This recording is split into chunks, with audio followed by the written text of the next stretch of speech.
Baik, kami ucapkan selamat datang kepada Bapak dan Ibu.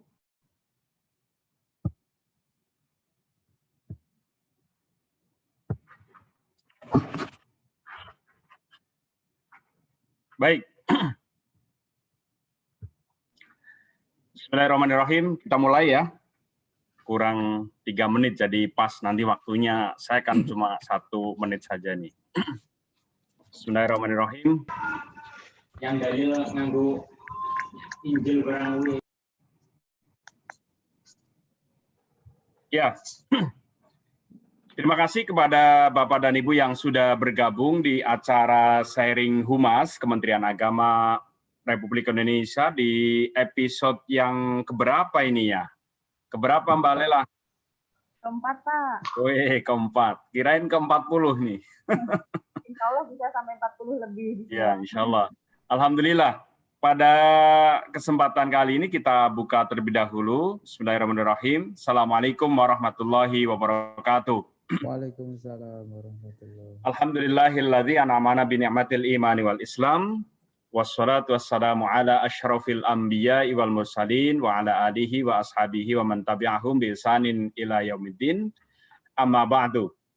Salam sejahtera, Om Swastiastu, Namo Buddhaya, salam kebajikan, salam sukses, salam sehat, salam berkah untuk kita semuanya. Alhamdulillah pada siang hari ini di hari Jumat yang penuh dengan ceria, kebahagiaan, lahir dan batin. Semoga kita semuanya selalu dalam keadaan sehat walafiat lahir dan batin.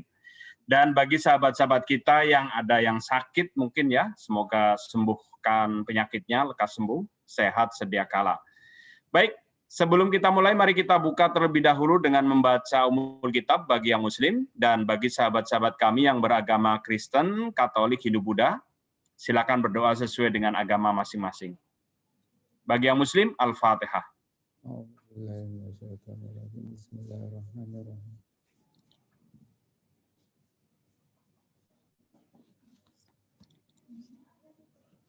Ya, terima kasih. Pada episode yang keempat, sharing Humas Kemenak, kita akan mengambil tema terkait optimalisasi peran dari Humas, ya, Humas, terutama SDM-nya ini. Ini menarik sekali karena narasumbernya juga ciamik, ganteng, masih muda. Ini adalah Bapak Rektor UIN Samarinda. Semoga cepat jadi Samarinda UIN-nya ini. Amin. Amin, amin. Terima kasih sudah berkenan, dan yang hadir di kali ini adalah para narasumber untuk episode selanjutnya. Ini ada dari masing-masing satker, alhamdulillah sudah bergabung bersama kita. Tonton terus di acara sharing Humas Kemenak rutin setiap hari Jumat pukul 13.30 sampai 14.30 waktu Indonesia Barat. Telah hadir juga host moderator yang bayarannya sebenarnya saya nggak kuat ini bayarnya. Mbak Nur Laila, ini dari Inspektorat Jenderal Kementerian Agama. Nanti teman-teman dari CPNS, terutama dari Inspektorat Jenderal mau launching buku ini, yaitu berjudul, apa Mbak judulnya ya, lupa saya? ASN Jalan Ninjaku, Pak. Wih, jadi kita punya produk baru yaitu judulnya ASN Jalan Ninjaku. Nanti akan kita bedah juga di forum sharing Humas Kemenak Republik Indonesia. Baik, waktu sepenuhnya kita serahkan kepada host, kepada moderator. Tentu SDM ke depan, ASN harus menjadi ASN yang milenial, yang jadi pegiat media sosial, menjadi konten-konten yang menarik. Tentu dibutuhkan SDM yang handal. Nanti akan dikupas tuntas oleh yang terhormat Bapak Profesor Dr. Mas Agus ini yang luar biasa sekali. Dipersilakan. Baik, terima kasih Pak Nurul. Bismillahirrahmanirrahim. Assalamualaikum warahmatullahi wabarakatuh. Waalaikumsalam warahmatullahi wabarakatuh. Alhamdulillah di kesempatan yang cukup cerah di Jakarta hari ini, yang kemarin mendung-mendung, alhamdulillah hari ini cukup cerah, kita dapat dipertemukan walaupun secara virtual dikarenakan berbagai kondisi, namun karena virtual ini justru mendekatkan kita yang jauh-jauh jadi menjadi dekat. Alhamdulillah di kesempatan siang hari ini sudah dibuka oleh Pak Nurul Badur Rahman yang sudah memantik menyalakan obor agar semangat pada kesempatan siang hari ini Bapak Ibu. Bagaimana disampaikan tadi, pada kesempatan siang hari ini kita sudah mencapai episode yang keempat untuk sharing Humas Kementerian Agama Republik Indonesia. Kami ucapkan selamat datang pada yang terhormat narasumber kita, Ustadz Agus Prayitno, SSIT, Magister of Engineering, yang pada kesempatan siang hari ini telah berkenan untuk nantinya berbagi bersama kita terkait dengan optimalisasi sumber daya manusia Humas. Tentunya senang sekali rasanya saya Laila dapat menemani Bapak dan Ibu sekalian untuk dapat melalui 1 jam ke depan, insya Allah akan menjadi waktu untuk kita. Lepas dulu, gak rusak. Sebelumnya saya sudah sempat ngepoin nih Pak Agus. Ternyata baru-baru ini YIN Samarinda baru saja meraih penghargaan nih dari Dirjen Pendis terkait dengan terbaik pertama publikasi SEPAN UMPTKIN tahun 2020 ya Pak. Ya, alhamdulillah. Nah, penghargaan ini disampaikan kemarin ketika launching SPAN PTKIN yang dilaksanakan di UIN Lampung, di dekat Embung nih Pak ya, dekat danau. Iya. Kampus saya ini dulu Pak. Nah, ini merupakan sebuah hal yang menarik tentunya untuk dapat memanage sumber daya manusia Humas yang tentunya kita tahu bersama tentu banyak sekali kendala yang dihadapi oleh Bapak Ibu sekalian, baik dari kuantitas yang ada, kualitas yang ada, kemudian kemampuan yang dimiliki oleh sumber daya manusia Humas, baik itu editing, web programmer, dan lain sebagainya, itu tentu membutuhkan sebuah manajemen yang baik. Nah, pada kesempatan hari ini nanti kita akan bahas tuntas bersama Pak Agus Prayitno bagaimana kiat-kiatnya sehingga bisa sampai menorehkan sebuah penghargaan yang luar biasa. Nah, kita akan nanti kita akan lakukan sampai dengan pukul 14.30 agar acara kita ini lebih kondusif. Nantinya mungkin kita untuk materi kita cukupkan di maksimal pukul 14.15 ya Pak, agar nantinya kita bisa diskusi atau tanya jawab dari Bapak Ibu sekalian apabila ada pertanyaan. Nah, kami mohon dengan hormat kepada Bapak Ibu agar acara ini lebih kondusif, tidak terganggu dengan suara-suara yang lain.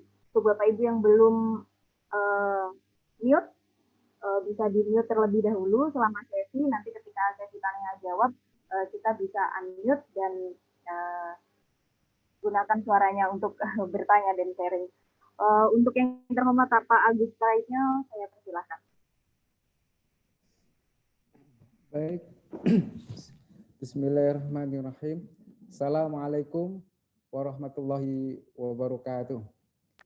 Waalaikumsalam warahmatullahi wabarakatuh. Alhamdulillah wa syukrulillah. Salatu wassalam ala rasulillah wa ala alihi wa sahbihi wa mu'alah. La haula wa la quwata illa billah amma ba'du. Pertama-tama kita panjatkan syukur kehadirat Allah Subhanahu wa taala.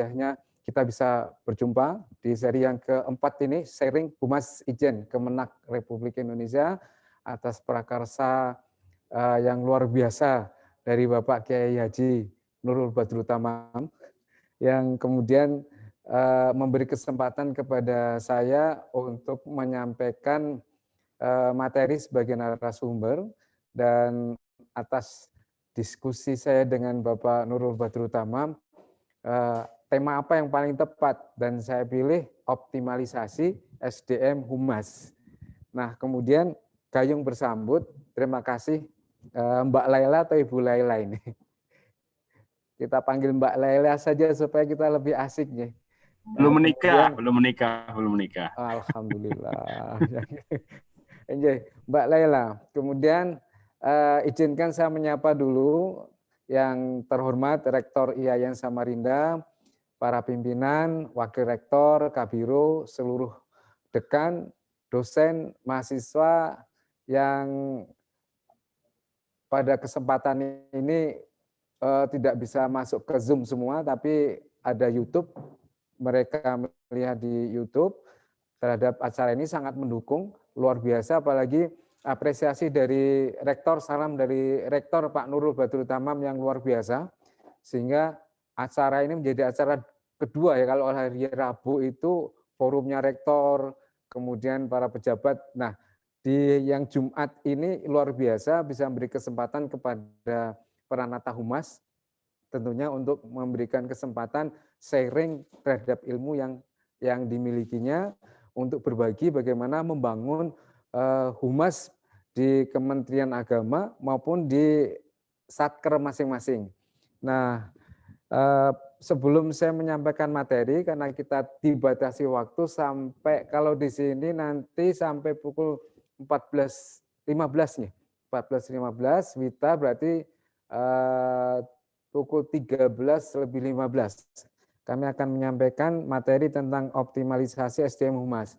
Kemudian sebelumnya ini juga sesuatu penghargaan yang luar biasa yang membuat kami tercengang di antara IAIN yang sekian banyak, IAIN Samarinda mendapatkan penghargaan yang terbaik.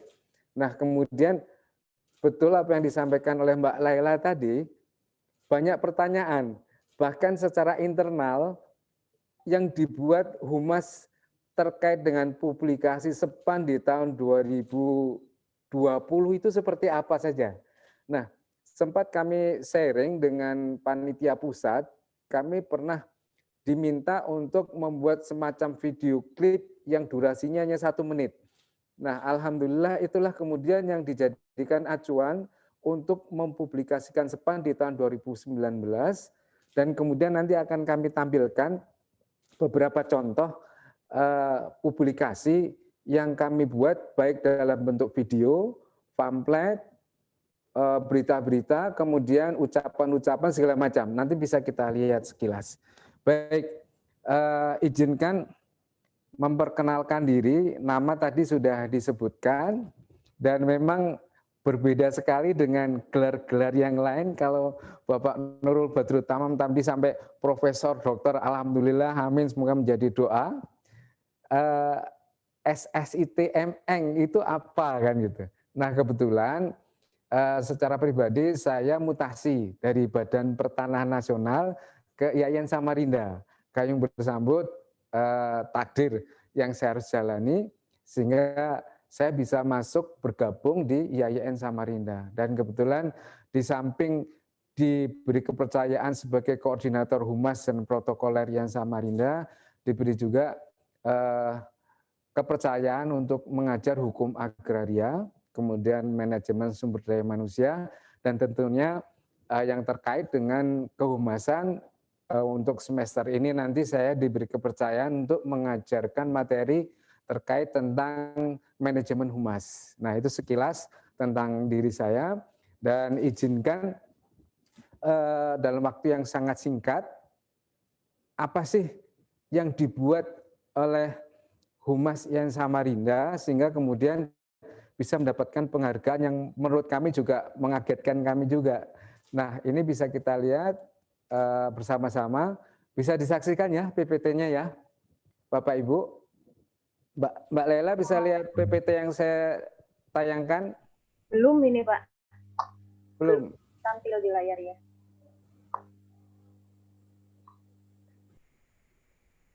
Peserta yang lain sudah bisa lihat? Mungkin peserta yang lain bisa Pak, belum. konfirmasi. Oh belum juga. Belum, PPT-nya belum muncul.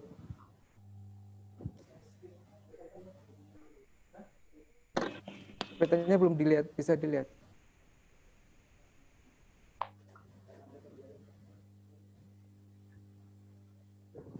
PPT-nya Mbak Rahma.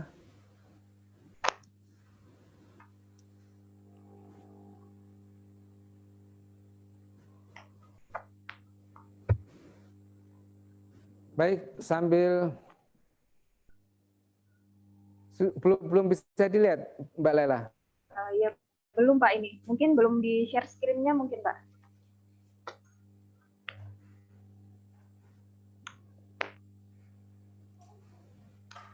Mbak Nisa?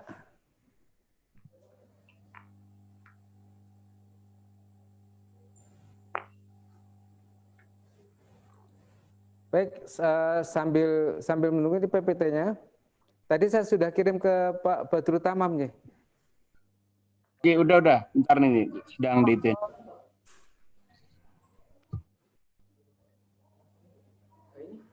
Tapi belum bisa dilihat.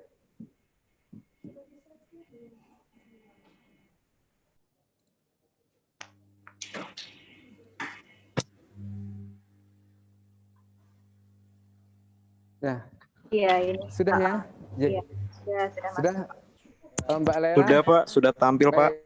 Nah, ini PPT-nya. Mari kita bersama-sama pelajari optimalisasi SDM Humas. Saya balik, Humas, kemudian SDM, baru optimalisasinya seperti apa. Kalau definisi Humas, saya yakin Bapak Ibu sudah paham. Definisi Humas. Saya hanya ambil satu dari IPRA, International Public Relation Association. Humas adalah fungsi manajemen dari ciri yang terencana, berkelanjutan melalui sebuah organisasi dan lembaga swasta atau publik untuk memperoleh pengertian, simpati, dan dukungan dari mereka yang terkait atau mungkin ada hubungannya dengan penelitian opini publik di antara mereka.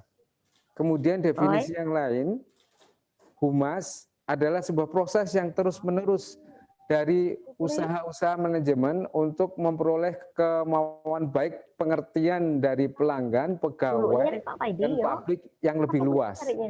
Hubungan masyarakat adalah sebuah seni menciptakan pengertian publik yang lebih baik sehingga dapat memperdalam kepercayaan publik terhadap suatu individu organisasi. Nah, kemudian langsung saja ke fungsi Humas.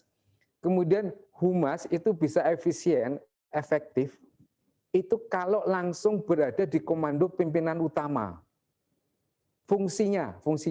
Kalau di tingkat IAIN, strukturalnya kan masih berada di Kasubag, kerumah tanggaan, Humas, dan umum.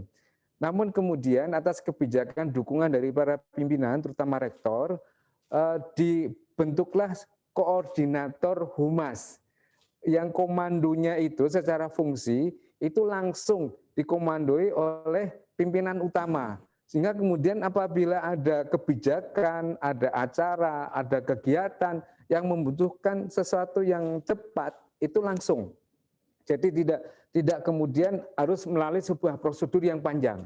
Namun secara struktural, walaupun fungsinya langsung di bawah pimpinan, secara struktural itu tidak boleh meninggalkan kasubagnya, kabagnya. Nah, seperti itu. Sinkronisasi, koordinasi, komunikasi, kelembagaan yang harus kuat antara pimpinan kemudian dengan staf di bawahnya. Di antaranya fungsi dari Humas itu sendiri adalah untuk memberikan informasi, mendidik, meyakinkan, meraih simpati, dan membangkitkan ketertarikan masyarakat akan sesuatu atau membuat masyarakat mengerti dan menerima sebuah situasi, kondisi. Humas berperan menciptakan dan memelihara citra positif. Itu sudah kita ketahui bersama. Kemudian Humas dituntut untuk dapat memahami aspirasi dan kehendak masyarakat karena keberlangsungan eksistensi organisasi sangat ditentukan oleh peran serta masyarakat. Contohnya PTKIN. PTKIN kalau tidak dikenal oleh masyarakat tentunya banyak yang tidak tahu menahu bagaimana PTKIN itu berada, seperti apa kualitasnya, kemudian daya saingnya seperti apa, brandingnya seperti apa. Sehingga inilah fungsi Humas itu bagaimana sebuah lembaga yang kita kelola, PTKIN yang kita kelola, baik PTKIN maupun perguruan tinggi keagamaan yang lainnya yang ada di Kemenak, itu bisa diberikan kepada masyarakat informasi yang lengkap dengan berbagai macam kelebihan-kelebihannya. Itu fungsinya. Kita lanjut. Fungsi-fungsi yang lain adalah bagaimana Humas itu sampai kepada stakeholder sampai kepada para pengguna, meliputi mahasiswa, dosen, staf administrasi, alumni, masyarakat, pemerintah ikut serta untuk membranding lembaga, sehingga kemudian perguruan tinggi keagamaan yang kita kelola di bawah Kemenak ini betul-betul tidak seperti tahun-tahun yang lalu, hanya dikenal SAG saja, sarjana agama. Ternyata PTKIN kita ini sudah punya sarjana hukum, punya sarjana sosial, punya sarjana ekonomi, dan lain-lainnya. Bahkan kemudian pada tingkatan pasca sarjana itu luar biasa.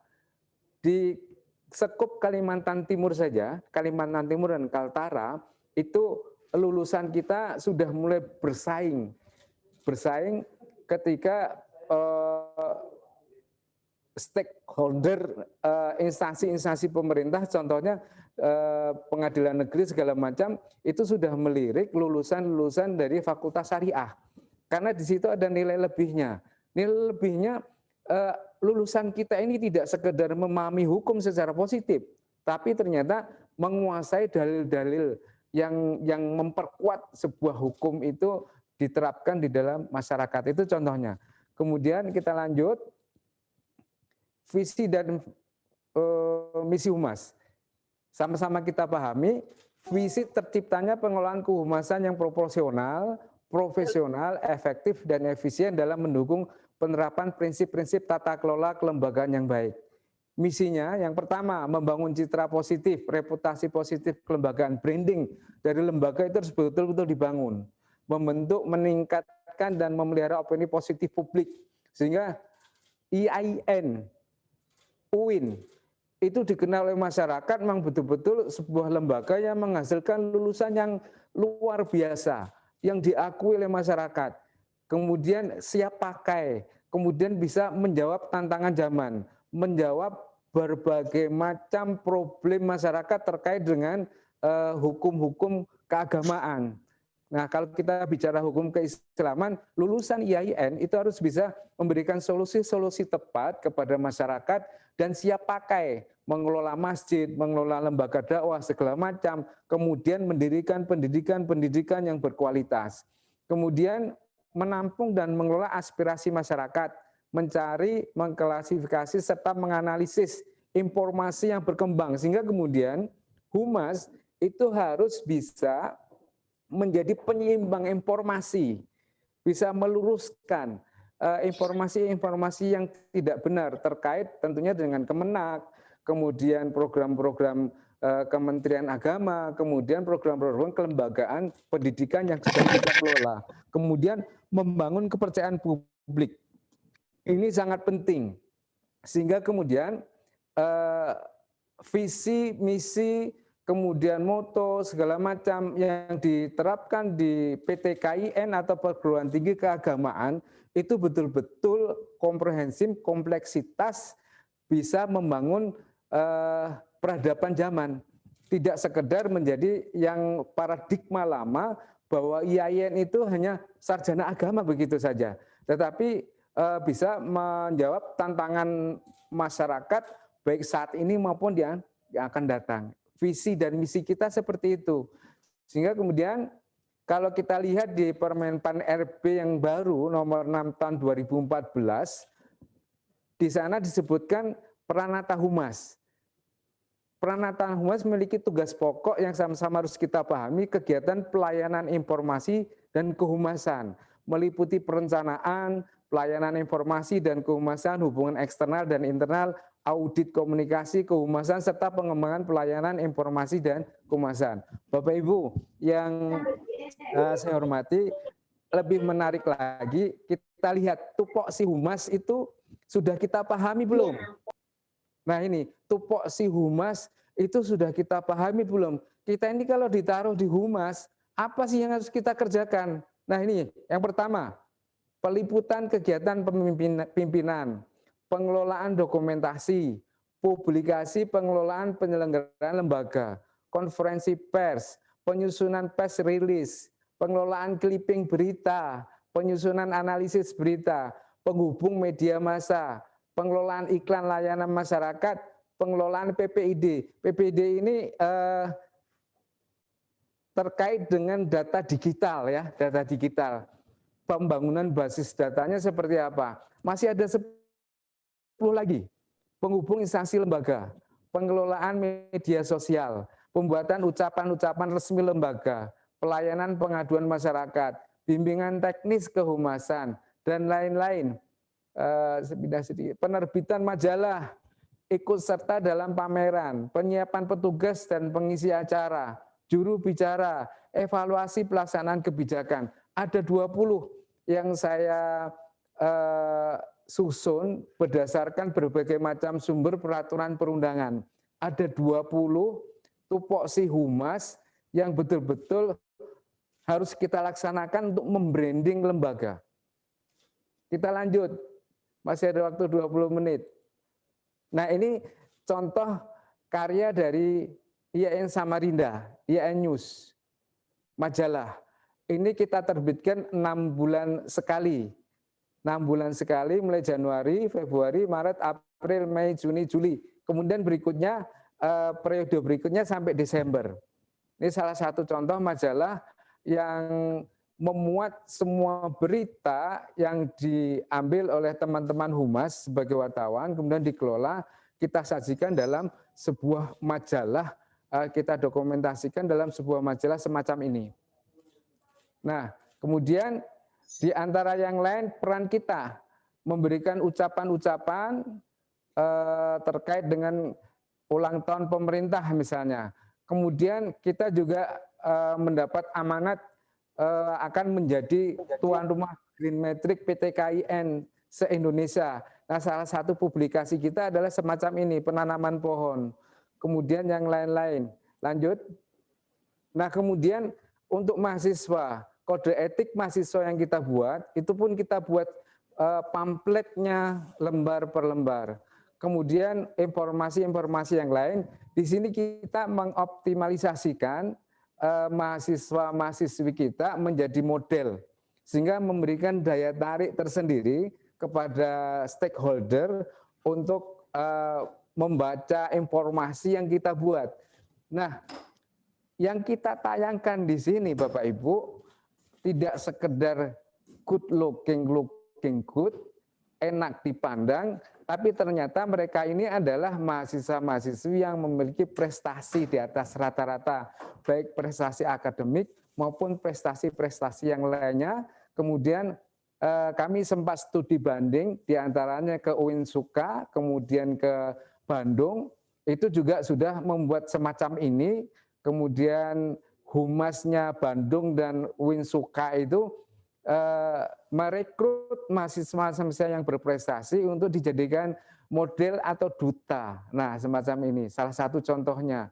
Nah, kemudian berikutnya, seperti ini contoh spanduk yang kita buat.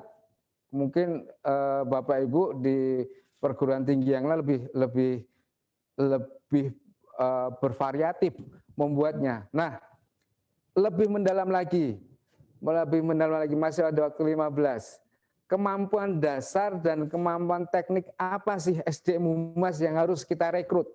Tidak asal mereka yang mau bergabung begitu saja. Kita harus tes kemampuannya. Apa saja kita lihat. Terlalu cepatkah Bapak Ibu?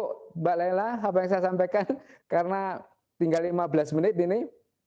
Lanjut saja. Tidak Pak, sedang Mas. Nanti kalau bisa ya. Insya Allah bisa ditangkap. Nanti kalaupun lebih sedikit-sedikit ya enggak apa-apa. Baik, nanti kita, saya ingin sharing data, karena saya juga ingin masukan-masukan dari perguruan tinggi yang lain, seperti apa yang telah kita buat. Kemampuan dasar dan kemampuan teknik humas. Kemampuan dasar. Pertama, mampu berkomunikasi dengan baik. Yang kedua, kemampuan kepemimpinan. Ketiga, kemampuan membina relasi.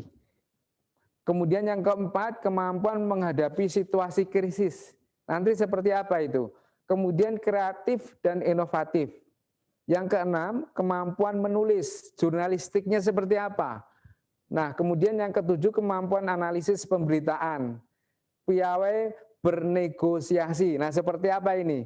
Kemudian kemampuan menjalin relasi dengan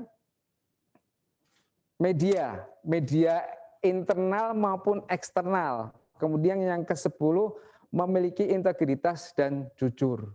Nah ini kemampuan dasar, saya yakin Bapak Ibu juga memiliki standar-standar untuk merekrut staf humas itu seperti apa. Di antara yang kami tekankan di sini adalah kemampuan menulis, nomor 6. Kemampuan menulis ini kami tekankan karena akan menyampaikan informasi, berita, breaking, segala macam, itu yang tepat, kemudian kontennya, dan yang tidak kalah penting adalah kaidahnya. Kaidah, nanti seperti apa, harus kemampuan seperti apa lagi yang harus dimiliki seorang SDM Humas. Nah, lanjut nggih. Baik, saya pakai nggih karena saya asli Jawa, pakai nggih. Kemampuan dasar yang kemampuan tekniknya. Nah, kemampuan teknik yang harus dimiliki. Pertama, kemampuan untuk merancang strategi digital. Yang kedua, kemampuan membangun visualisasi brand secara online. Memiliki keahlian copywriting. Kemudian berikutnya, kemampuan menciptakan konten. Kemampuan berkolaborasi di dunia digital. Kemampuan mengelola tim secara virtual. Nah ini, kemampuan mengelola tim secara virtual, apalagi kondisi pandemi saat ini sangat dituntun webinar kita, Zoom kita, segala macam. Seperti ini, saya bisa tampil seperti ini didukung oleh staf humas, disiapkan kamera, disiapkan komputer, semacam itu. Kemudian kemampuan mengelola tim secara virtual, kemampuan eksplorasi media baru. Nah ini kemampuan teknik yang harus dimiliki oleh staf humas. Alhamdulillah IAIN Samarinda itu diberi 9 staf. 9 staf semua berjenis kelamin laki-laki dan memiliki kemampuan di bidang teknologi informasi. Kemudian standarnya diantaranya membuat harus menguasai Corel, Photoshop, kemudian pengelolaan web, media sosial, segala macam mereka harus menguasainya itu. Nah, disitulah menariknya, kebetulan saya ini berlatar belakang sistem informasi, UGM, yang dulu pernah kuliah teori tentang sistem informasi seperti apa. Nah, disitulah kemudian antara teori yang saya pelajari di UGM, kemudian ketemu dengan anak-anak milenial, anak-anak muda sekarang ini, sehingga kemudian kolaborasi itu menjadi sesuatu yang luar biasa antara teori dan praktik saat ini. Contohnya, ketika kemudian anak-anak ini ingin nge-share di IG, di IG Instagram, ternyata Instagram itu memiliki aturan-aturan pengelolaan foto yang bagus, ukuran yang tepat, sehingga kemudian tidak terpotong. Nah, itu menjadi diskusi perdebatan yang panjang. Ternyata ada teori bagaimana foto itu bisa masuk ke IG pas tanpa terpotong. Nah, salah satu contohnya seperti itu. Nah, kemudian pengelolaan majalah, sempat kami diskusi dengan lembaga bahasa. Kenapa software-software kita ini tidak mengikuti kaidah-kaidah pemenggalan kata, kemudian kata sambung, segala macam. Terjadi diskusi, alhamdulillah dengan teori di belakang, kemudian kemampuan anak-anak muda sekarang ini akhirnya menemukan cara bagaimana membuat majalah dengan majalah digital itu mengikuti kaidah tatanan bahasa Indonesia yang baik dan benar. Baik, kita lanjutkan. Nah, seorang humas harus menguasai landasan hukum, sehingga kemudian apa yang dibuat, diberitakan, kemudian disampaikan kepada masyarakat, itu betul-betul berdalil.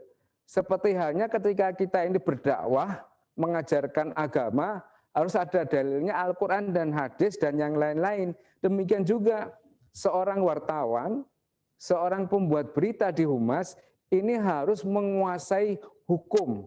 Nah ini ada 1, 2, 3, 4, 5, 6, 7, 8, 9, 10, 11, 12, 13, 14, 15, 16. Ini ada peraturan perundangan yang mengatur tentang pers, penyiaran, informasi, transaksi elektronik, dan sebagainya. Kemudian di sini yang saya sebutkan tadi ternyata juga ada KMA nomor 200 tahun 2012 tentang pejabat pengelola informasi dan dokumentasi PPID Kemenak. Nah, apakah kita sudah terapkan semua? Ya, ini masih belum ada pejabatnya di sini. Ini sedang harus ada yang bertanggung jawab terkait dengan pengelolaan dokumentasi informasi PPID itu. Nah, kemudian ada PMA segala macam.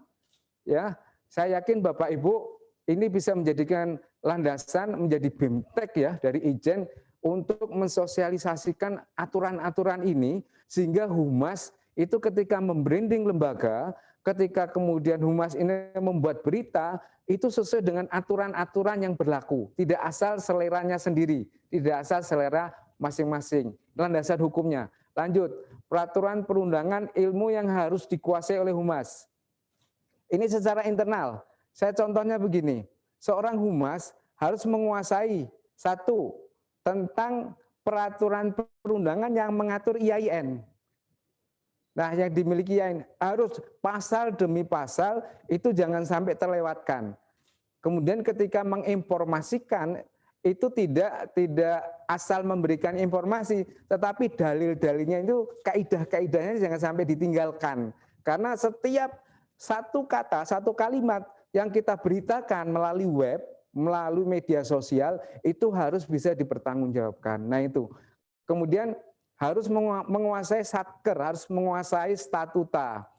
Kemudian terkait internal harus paham struktur, harus paham, harus mengenal seluruh pegawai, mulai dari rektor sampai pramubakti, sampai namanya itu tidak boleh salah. Ketika kemudian harus memberitakan, yang sering terjadi itu penulisan gelar salah, penulisan nama salah, sehingga kemudian ketika masuk ke dalam berita mendapat komplain. Nah, itu jangan sampai terjadi. Ya, sehingga kemudian dibutuhkan seorang editor yang betul-betul teliti di bidang tata naskah. Nah, seperti ini contohnya. Masih ada waktu 5 menit. Baik, peraturan perundangan yang harus dikuasai. Kemudian peraturan referensi tentang penggunaan bahasa Indonesia yang baik dan benar. Ini wajib ain di setiap wartawan yang membuat berita. Titik koma, kata sambung, segala macam itu harus mengikuti aturan ini. Ini kami sempat dipanggil oleh dinas bahasa untuk membenarkan atau istilahnya meluruskan yang salah-salah dari pemberitaan kami. Ternyata di lembaga bahasa itu ada bagian yang mengawasi web-web yang dikeluarkan oleh pemerintah. Karena amanahnya di sini setiap instansi pemerintah maupun swasta harus menggunakan, harus menerapkan, manfaatkan penggunaan bahasa Indonesia yang baik dan benar sesuai dengan ejaannya. Nah, kemudian ternyata ada aturan-aturan baru. Tidak sekedar EYD di tahun 72, ternyata di sini ada peraturan Menteri dan Kebudayaan nomor 50 tahun 2015 tentang pedoman umum ejaan bahasa Indonesia.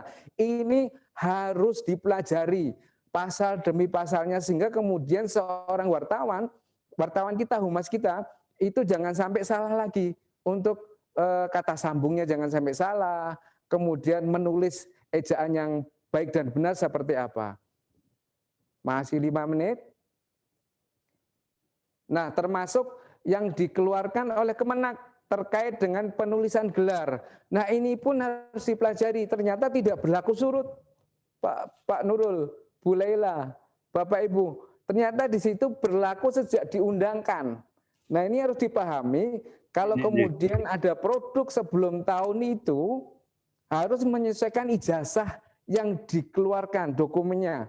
Nah, kalau kemudian setelah tahun 2016, nah di situ kemudian baru penyesuaian harus disesuaikan, tidak boleh salah lagi menulis gelar, ada titiknya, ada komanya segala macam, itu harus mengikuti. Karena kita ini selalu menginformasikan pejabat kita, menginformasikan dosen-dosen kita, produknya kapan, ijazahnya keluarnya kapan, itu harus dipahamkan kepada seluruh SDM Humas. Baik, lanjut. Nah, di sini Kamus Besar Bahasa Indonesia itu harus sering-sering dibuka. Harus diajarkan kepada staf kita, staf humas, setiap ada keraguan ketika mengetik kalimat segala macam, buka Kamus Besar Bahasa Indonesia. Nah, ternyata Kamus Besar Bahasa Indonesia itu sesuatu yang tidak mutlak, tidak mutlak. Ternyata ada kaidah penulisan gelar perguruan tinggi lulusan dalam negeri Indonesia dan lulusan luar negeri yang menjadi penyanding.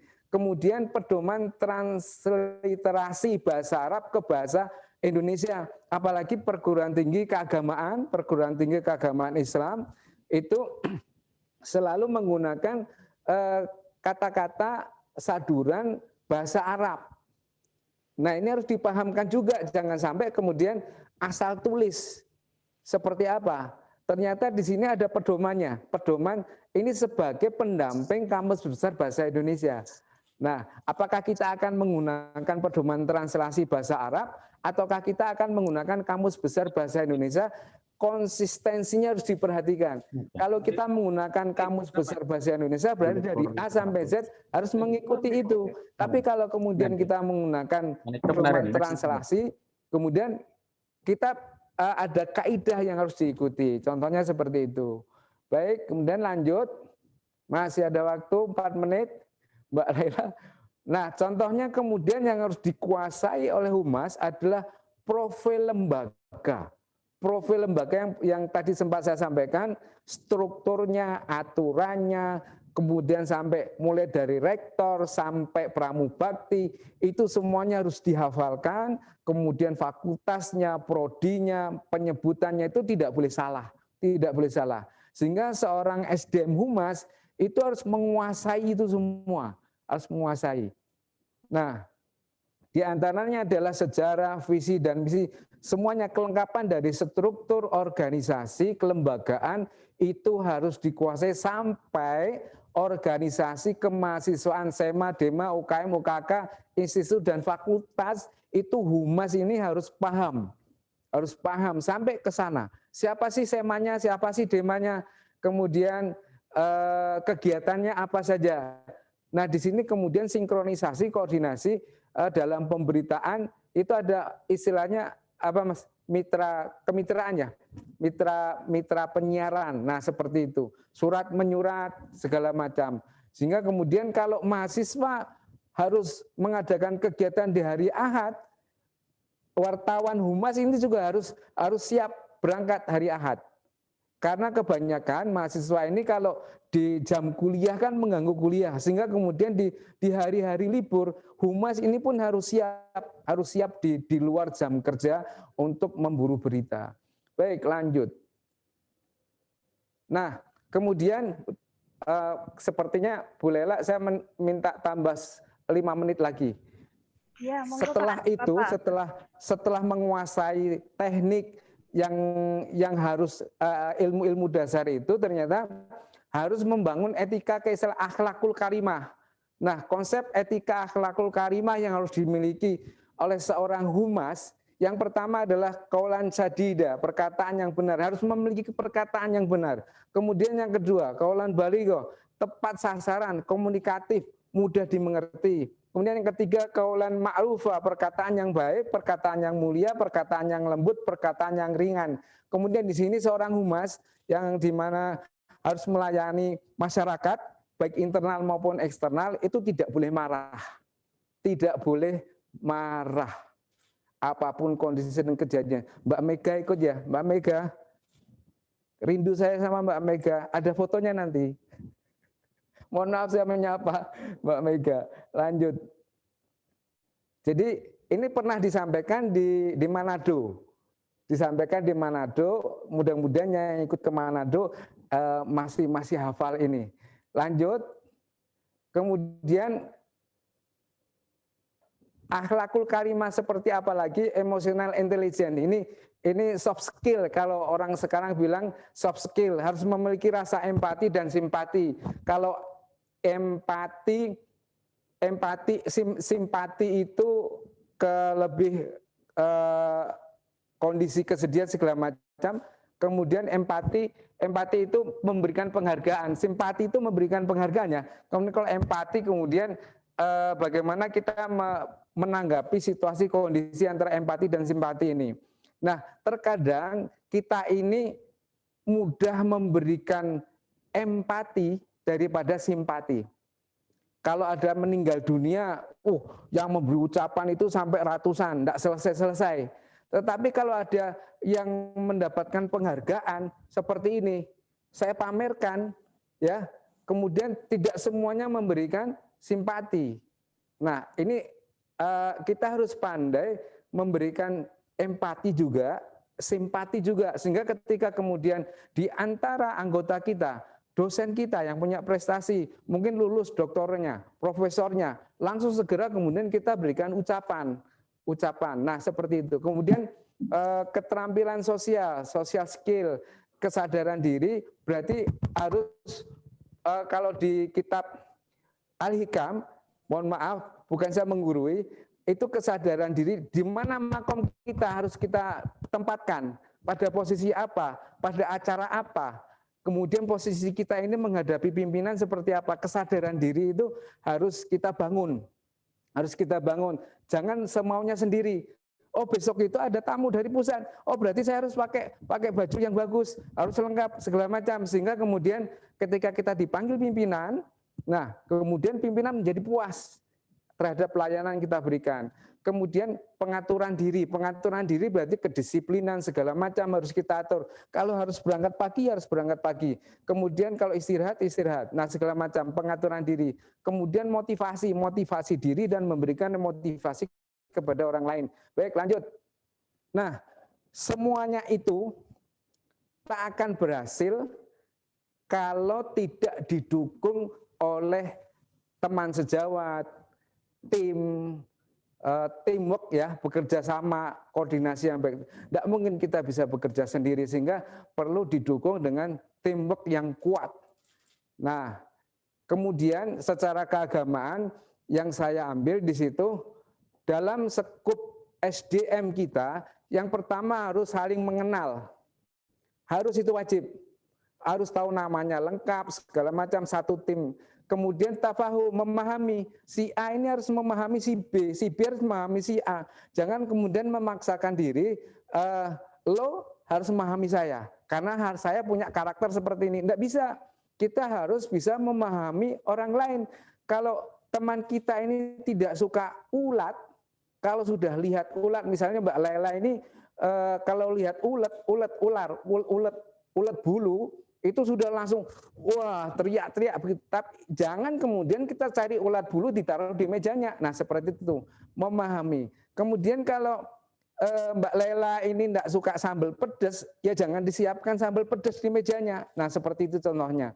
Itu memahami. Kemudian berikutnya adalah ta'awun, saling menolong. Saling menolong di sini bagaimana pekerjaan itu kita saling melengkapi. Kalau tidak tahu jangan malu bertanya. Nah, kalau kemudian sedang kondisi sakit segala macam, tolong pekerjaan saya diselesaikan. Sehingga kemudian saling melengkapi, saling tolong menolong, kemudian takaful, saling menanggung. Menanggung ini berarti di antara teamwork ini itu tadi harus saling menanggung apa yang tadi empati simpatinya itu. Baik, lanjut.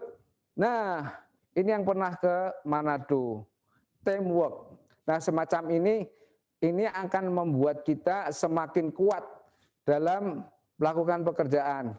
Mbak, ini Mbak Mega yang kuning ya. Nah, kemudian ini lengkap ini, kurang satu karena saya ada 2 orang yang motret. Nah, ini Pak Solah nih, Pak Solah ikut enggak di sini Pak Solah? Ini Pak Solah yang paling ganteng di sini yang pakai putih ini. Ini teamwork. Jadi bagaimana kita ta'aruf, mengenal segala macam, sehingga kemudian sharing, tukar pikiran. Lanjut. Nah, semacam ini, luar biasa. Nah, yang semacam ini harus kita bangun, tim kita. Mudah-mudahan Pak Badrul Tamam punya program yang semacam ini lagi, Bapak. Kita panggil, kemudian BIMTEK, kemudian kita sharing, fotografinya seperti apa, entertainnya seperti apa, kemudian membuat berita yang bagus, dilombakan. Jadi nanti yang humas yang terbaik itu seperti ini luar biasa kami ini. Ini membangun semangat yang luar biasa untuk berkarya yang lebih bagus lagi. Nah seperti ini humas Yayasan Samarinda, ganteng-ganteng, muda-muda, ini alumni semua. Alumni punya kemampuan teknologi, punya kemampuan dasar pesantren. Jadi kalau ada penulisan tentang Al-Quran, hadis, mereka sudah siap dengan konten-konten bahasa Arab, tulisan Arab segala, dan siap 24 jam. Tak kenal hari libur. Diberi HP supaya bisa komunikasi. Jadi kami di antara mereka kita pegangi HP supaya bisa komunikasi 24 jam. Nah, kemudian ini tidak sekedar kegiatan rutinitas tapi religius juga kita bangun walaupun mereka ini sudah sarjana agama semua. Nah, kemudian seperti ini kita bangun mereka semangat dengan seragam, walaupun seragam ada beberapa seragam ini kadang kita pas acara apa pakai seragam apa. Lanjut. Baik. Nah, ini salah satu penyegaran kegiatan kita di Biduk-Biduk Berau. Nah, luar biasa. Ini kita membangun tidak sekedar jalan-jalan tapi membangun kebersamaan. Kemudian di sini kita latihan fotografi yang bagus seperti apa. Nah, ini salah satu merajut benang-benang cinta itu tidak mudah dan bahkan bisa memerlukan waktu yang cukup lama. Akan tetapi memudarkan dan melepaskan jalanan itu bisa sesaat dan hanya bisa dengan satu kata, pisah, cerai, putus. Maka pertahankanlah karena memelihara itu adalah sebuah perjuangan. Nah, ini pesan dari rektor kami kepada kami yang selalu terngiang-ngiang. Humas harus tahu segala sesuatu. Kalau tidak tahu, harus mencari tahu. Setelah tahu, untuk diberitahu kepada siapa saja yang ingin tahu maupun yang tidak mau tahu. Profesor Dr. Haji Muhammad Ilyasin MPD, Rektor IAIN Samarinda. Demikian, terima kasih yang dapat saya sampaikan. Sebagai penutup, satu pantun, burung enggang terbang melayang-layang di atas awan. Cukup demikian yang dapat saya sampaikan. Apabila ada kurang-kurangnya, mohon dimaafkan. Akhirul kalam, wabillahi taufiq wal hidayah. Assalamualaikum warahmatullahi wabarakatuh. Waalaikumsalam warahmatullahi wabarakatuh. Allah luar biasa. Baik, saya kembalikan ke Mbak Laila. Terima kasih Pak Agus Prayitno, luar biasa sharing pada siang hari ini. Semangat sekali. Oke Bapak Ibu yang saya hormati, sebagai apresiasi pada kesempatan pagi hari ini, yuk kita berikan applause secara virtual untuk Pak Agus Prayitno. Bisa diklik di menu reaction, kemudian ada tepuk tangan, ya kita beri tepuk tangan secara virtual nih kepada Pak Agus Prayitno yang telah berbagi ilmu pada kesempatan siang hari ini. Memang humas ini harus serba tahu ya Pak ya, kalau nggak tahu memang harus cari tahu. Karena sumber dari segala informasi yang ada di sebuah institusi ini ya pokoknya ya di humas. Bahkan humas bisa disebut sebagai wajahnya institusi, yang membentuk wajah institusi ini humas. Bagaimana apa yang ada di dalam sebuah institusi ini dikeluarkan dan diketahui oleh masyarakat, ini adalah tanggung jawab tim-tim yang berada di humas. Gitu. Nah untuk Bapak Ibu kami persilahkan apabila ada yang ingin bertanya atau sharing, berbagi cerita pada kesempatan siang hari ini, kami persilahkan mungkin untuk dua penanya. Monggo. Boleh. Oh, Ibu Ari Isfa, monggo Bu. Ya, terima kasih. Ya, terima kasih. Assalamualaikum warahmatullahi wabarakatuh. Assalamualaikum warahmatullahi wabarakatuh. Ya, perkenalkan saya Ari dari Pusdiklat. Salam kenal untuk Pak narasumber yang luar biasa telah menyampaikan materi. Izin sharing ya berkaitan dengan kehumasan. Saya ingin mendapatkan informasi, sepengetahuan saya, perkembangan PR itu kan kurang lebih 100 tahun terakhir ini sangat pesat ya. Sampai sekarang sudah masuk di institusi pemerintah. Kita tahu mungkin tahun 60-an, 70-an, bahkan 80-an awal itu masih banyak praktek di institusi swasta. Tapi setelah era 90-an awal ini sudah mulai masuk ditekuni juga di instansi pemerintah. Namun ada beberapa hal yang menurut pengamatan saya yang masih perlu dibenahi. Kalau mendengar paparan Pak Agus tadi berkaitan dengan aktivitas ya, aktivitas PR atau humas di UIN mana tadi? Samarinda ya? Samarinda. Ya, menurut saya ya termasuk yang memang mengikuti, mengupdate perkembangan dunia PR ya, dunia humas gitu. Nah, yang ingin saya tanyakan Pak Agus begini, kalau menyimak penjelasan Pak Agus, kalau menurut saya tadi lebih banyak kepada activity media relations gitu. Media relations artinya bagaimana kemudian membuat berita, menyampaikan, kemudian kaidah-kaidah BIJ ya, bahasa Indonesia jurnalistik yang baik dan seterusnya. Menurut saya itu luar biasa banget, bagus sekali, tapi menurut saya itu kan masih sebatas stakeholder media gitu, media relations.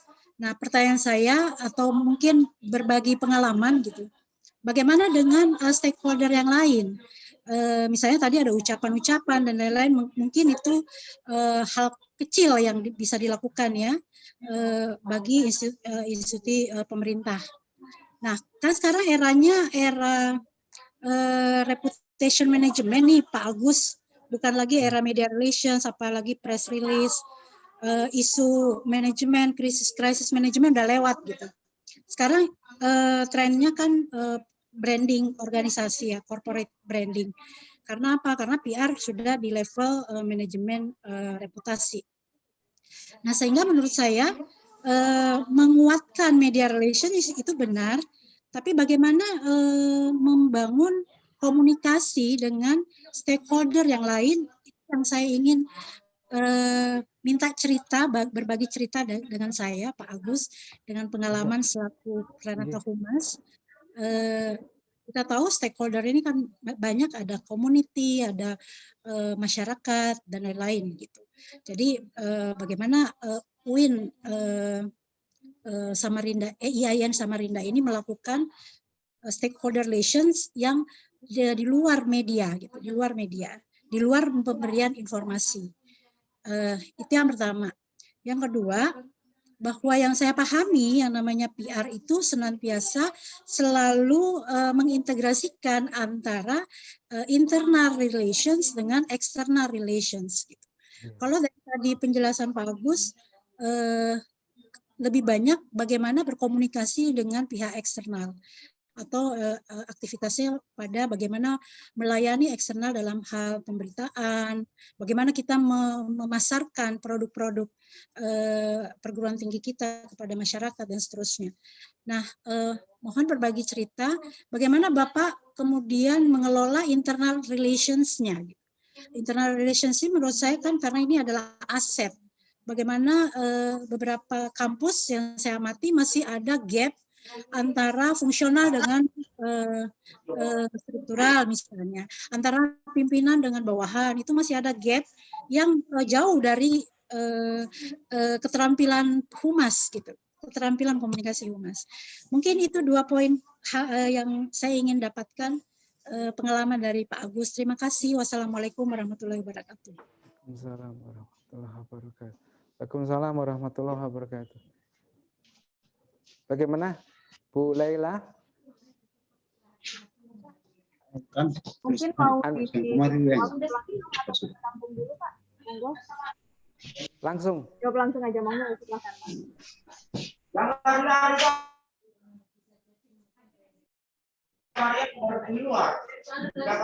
Langsung jawab. Boleh lah. Iya, monggo. Langsung ya. Iya, monggo. Baik.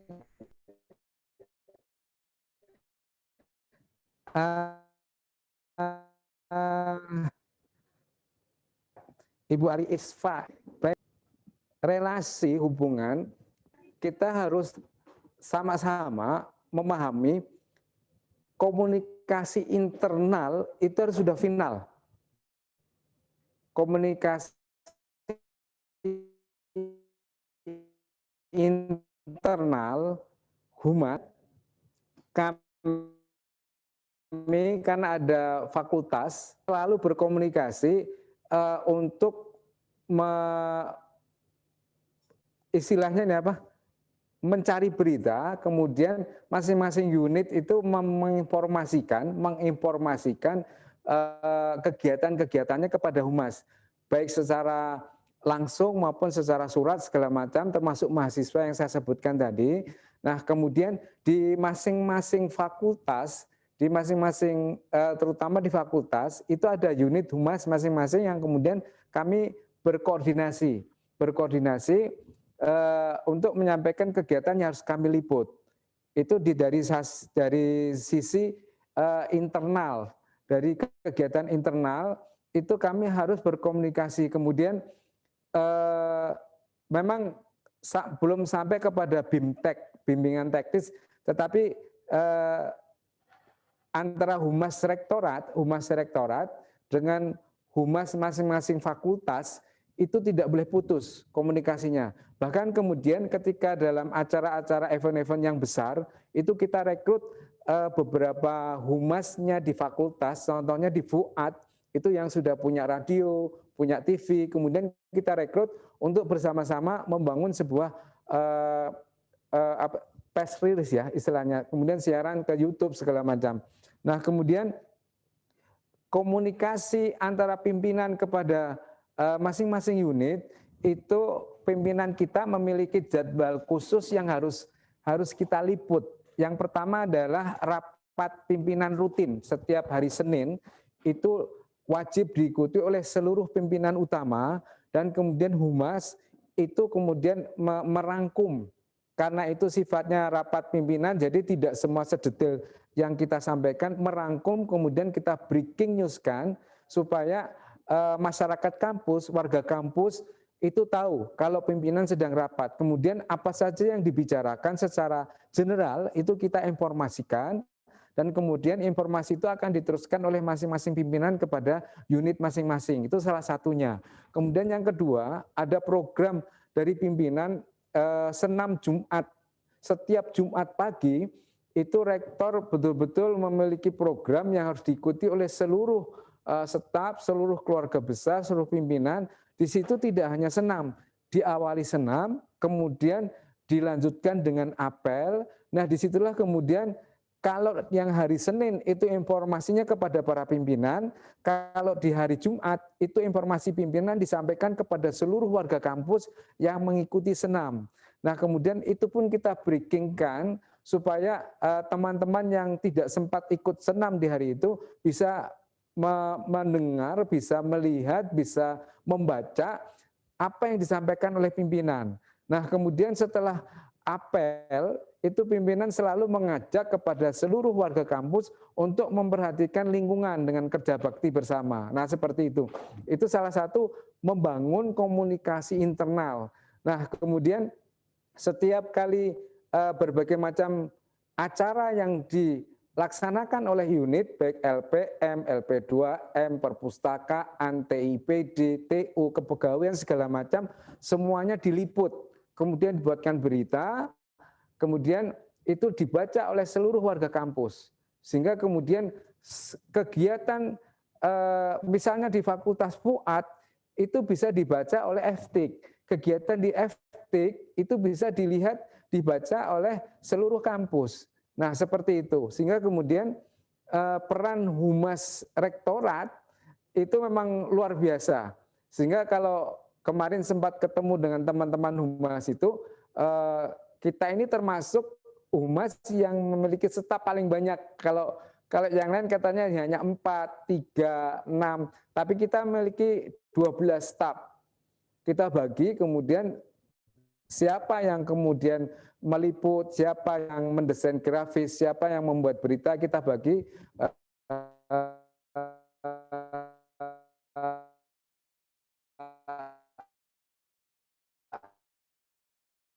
Ada surat tugasnya segala macam, sehingga jadi pesan-pesan pimpinan itu harus tersampaikan kepada seluruh warga kampus. Disitulah peran humas. Kemudian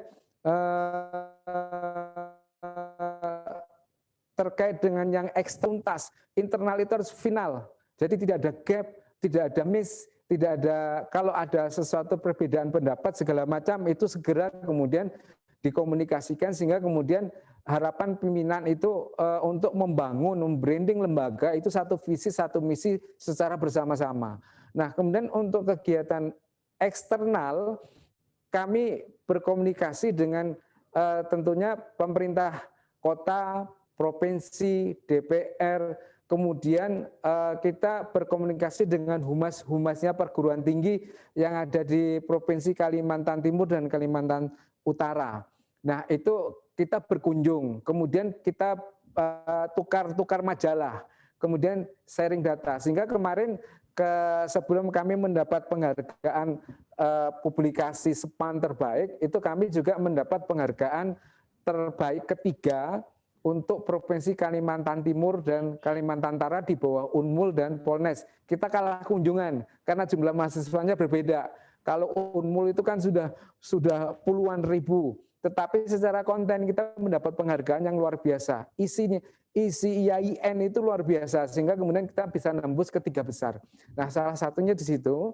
Nah, kemudian setiap kali misalnya provinsi ada acara, itu kita saling memberikan ucapan bentuk pamflet, kemudian kita iklankan seperti tadi contoh yang sudah saya tayangkan, itu kita membuat iklan di media sosial, media cetak, kemudian kita sampaikan kepada pimpinan daerah, itu mendapat sambutan yang luar biasa. Kemudian contohnya IAIN ini sebentar lagi insya Allah menjadi UIN, menjadi universitas. Ini sudah lokakarya, kunjungan, segala macam, dukungan semua instansi terkait itu kita rangkul dengan silaturahmi, kemudian kita berkunjung, kemudian kita undang untuk lokakarya, untuk FGD, untuk kuliah umum, kemudian kita beri kesempatan pimpinan-pimpinan daerah untuk hadir di kampus kita untuk menyampaikan kuliah umum, FGD segala macam, sharing ilmu. Nah, seperti itu. Internal harus final, kemudian eksternalnya harus kita bangun terus. Tataran masyarakat umum, tapi hubungan baik itu harus kita bangun dengan instansi pemerintah,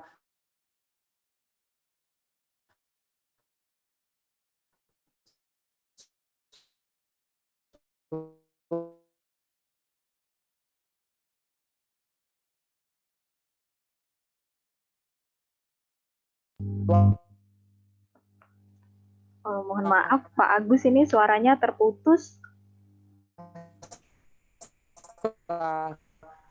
Bahkan kemudian contohnya dengan Bali semuanya dengan MOU. Kemudian ada yang contohnya di media cetak itu mana yang harus membayar sesuai dengan DIPA. Bahkan mereka kemudian memberikan sumbangsih ketika kita melaksanakan berbagai macam kegiatan itu kita diberi gratis. Nah, salah satu contohnya seperti itu, kita diberitakan secara gratis sebagai hubungan timbal balik, hubungan komunikasi positif itu. Jadi seperti itu yang kami bangun seperti di awal bulan Januari sampai kami keliling ke seluruh perguruan tinggi yang ada di Samarinda, kita kunjungi silaturahim, kemudian dalam rangka untuk membangun MOU. Tidak hanya sekedar perguruan tinggi, tetapi juga instansi pemerintah yang terkait, pemerintah kota, pemerintah provinsi, DPRD, kemudian dinas pendidikan, kemudian lembaga bahasa segala macam, sehingga kemudian memudahkan kita ketika kita mengalami kendala-kendala dalam pengelolaan kelembagaan ini. Nah, seperti itu yang kami lakukan selama ini. Dan memang belum semuanya maksimal, belum semuanya optimal. Demikian, terima kasih. Ibu Ari mungkin sudah cukup jawabannya atau bagaimana? Terima kasih. Oh iya. Baik, mungkin kita satu pertanyaan lagi Bapak Ibu, dipersilahkan jika ada yang ingin berdiskusi, satu orang lagi. Monggo. Oh iya Bu, satu lagi terkait membangun humas internal, itu di masing-masing fakultas, termasuk di humasnya rektorat, itu merekrut mahasiswa yang memiliki potensi kemampuan segala macam untuk kita gabung untuk membantu lembaga dalam berbagai macam kegiatan, dan salah satunya adalah memberikan pembelajaran kepada mereka tentang humas dan protokoler. Nah, itu luar biasa, sambutannya luar biasa, dan ini kami contoh di Bandung dan Uinsuka. Demikian, Bu. Pak Agus. Mungkin ada yang lain, Mbak Lela? Enggak. Sepertinya sudah lewat waktunya. Nyambung sedikit. Itu tadi tenaga humasnya banyak yang laki-laki itu ya. Ya? Pak Agus. Oke. Bisa dengar saya enggak? Halo. Baik, Mbak Lela. Mbak Lela boleh sedikit? Ya mungkin sedikit, tidak apa-apa Bu. Sedikit saja. Ya, nyambung aja, penasaran aja. Itu kebetulan sekali tenaga humasnya cowok laki-laki semua. Atau memang ada prasyarat untuk yang direkrut adalah laki-laki? Apabila ada hal yang seperti itu, bagaimana dengan isu gender? Baik, langsung kami jawab. Yang di antara 12 itu, 9 itu laki-laki di teknisnya, wartawan segala macam. Kemudian kami punya 3 tenaga wanita, perempuan, itu masuk ke editor, tata laksana, kemudian ke administrasi persuratan yang masuk ke humas. Nah, di situ. Kenapa kami lebih memilih laki-laki? Karena sering lembur. Kalau perempuan kasihan. Sehingga kemudian kami pilih yang laki-laki, yang lebih cepat, bukannya ini kemudian kami membedakan apa istilahnya gender ya. Ada tiga tenaga perempuan kami, itu kami beri tugas untuk tata laksana, surat menyurat, penjadwalan pimpinan segala macam, menyiapkan keperluan rumah tanggaan pimpinan. Ada 5 yang perempuan itu kami taruh di TU pimpinan. TU pimpinan menyiapkan pidato, menyiapkan jadwal pimpinan segala macam, dan mereka tidak sering untuk diajak lembur. Kalau laki-laki diajak lembur sampai jam 12 malam itu tidak masalah, bujang-bujang lagi mereka ini. Nah, memang kami pilih yang bujang-bujang. Kalau akhirnya sudah berkeluarga, istrinya harus mengizinkan suaminya untuk lembur di situ. Jadi mohon maaf, kadang tak bisa lembur karena harus menjaga istri, keluarga. Nah, ini tidak menjadi pilihan kami. Jadi komitmen di awal itu mereka harus 24 jam bisa dihubungi, kemudian bisa diajak lembur, karena kita tahu contohnya ketika wisuda, itu kalau tidak lembur tidak selesai. Terus misalnya ada kunjungan tamu dari mana yang harus, contohnya visitasi misalnya, borang segala macam, tamunya besok harus siap, data harus kita siapkan. Nah, itu kalau tidak lembur tidak selesai. Nah, kenapa kemudian di awal ketika perekrutan itu memang banyak yang pengabdian karena alumni tadi itu, alumni YIN. Sehingga kemudian disinilah kenapa kami lebih banyak memilih laki-laki untuk tekniknya, untuk teknik pekerjaan-pekerjaan di bidang teknisnya. Seperti itu. Terima kasih. Tetap ada perempuan, tetapi tidak di bagian yang teknis yang 9 itu tadi. Terima kasih itu. Terima kasih Pak Agus Prayitno atas pencerahan, dan mungkin ini bisa kita ikuti juga di satker-satker kita untuk terkait komitmen, karena memang kita tak bisa pungkiri ada beberapa part yang membutuhkan tenaga lebih ekstra gitu ya Pak ya. Iya. Dan memang kalau saya amati ini YIN Samarinda ini luar biasa sekali, punya TV ya Pak ya, yang di akun YouTube itu Pak ya. TV YIN Samarinda ya. Iya, ada TV-nya juga. Tampaknya mahasiswa-mahasiswa juga diberdayakan di situ Pak ya.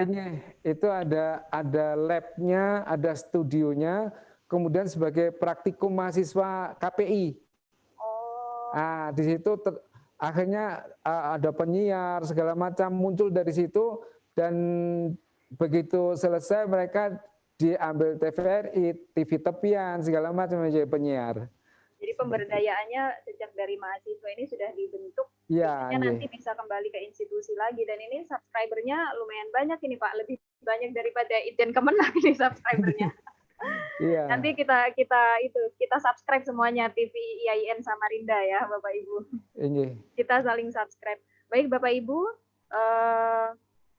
untuk kesempatan siang hari ini, alhamdulillah diskusi kita berjalan dengan lancar, seru, dan semoga ini bermanfaat untuk bisa dikembangkan di satuan kerja Bapak Ibu masing-masing.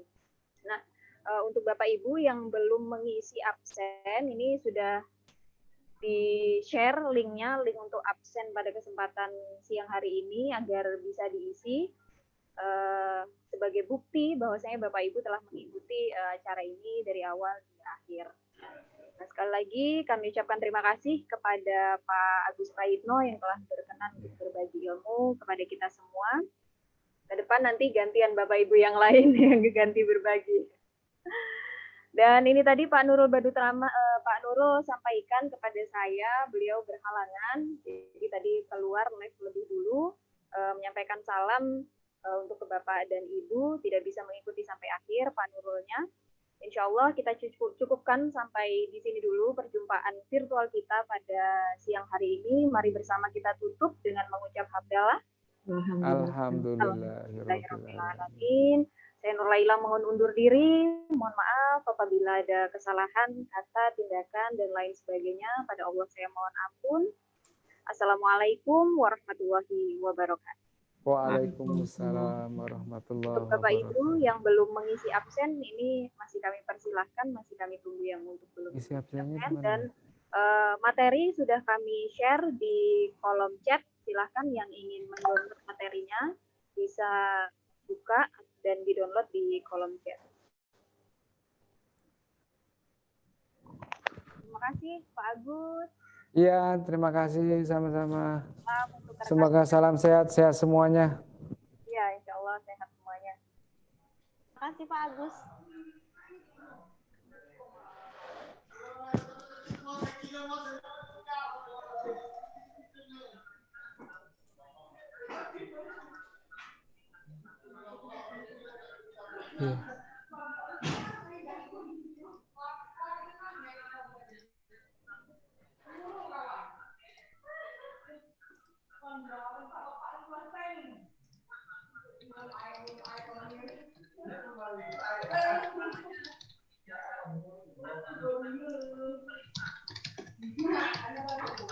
Bapak Ibu sudah mengisi absen semuanya ya? Atau ada yang belum mengisi absen? Sedang mengisi Bu. Oh, sedang mengisi. Oke, kami tunggu.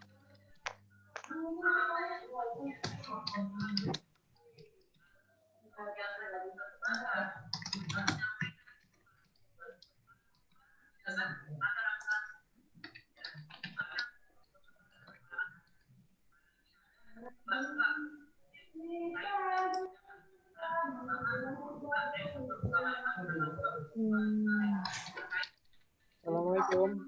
Boleh minta linknya lagi nggak, Bu?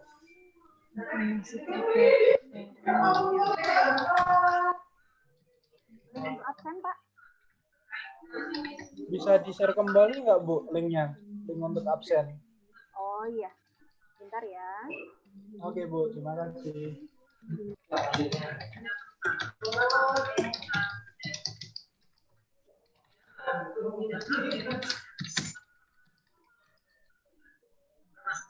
Bu Lela, saya izin ya. Oh iya, terima kasih Pak. Ya, makasih.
Ya, Bu.